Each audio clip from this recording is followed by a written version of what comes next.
अस्सलामुअलैकुम सामीन। 9 रजब है, 11 फरवरी है। ख़बर का उन्वान है ज़िला कलेक्टर की सफाई।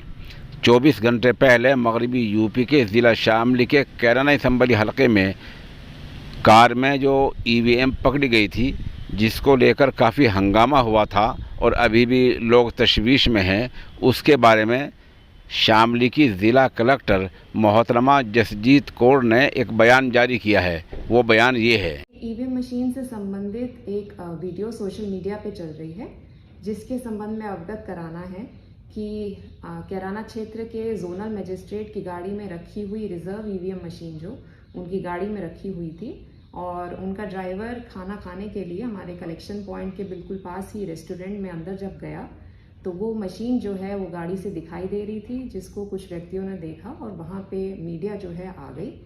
तुरंत उसका संज्ञान लेते हुए एसडीएम सीओ को स्थल पे भेजा गया। वहाँ एक कैंडिडेट भी थी और उनके सपोर्टर्स भी थे। उनके सामने सारी मशीनें दिखाई गई, समझाया गया कि ये रिजर्व मशीन्स हैं।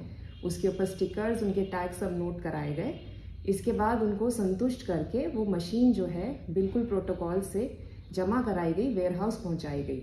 जो कैंडिडेट थे और सपोर्टर्स थे और मीडिया ग्रुप से सभी पूरे सेटिस्फाइड थे, किसी प्रकार की कोई समस्या नहीं थी।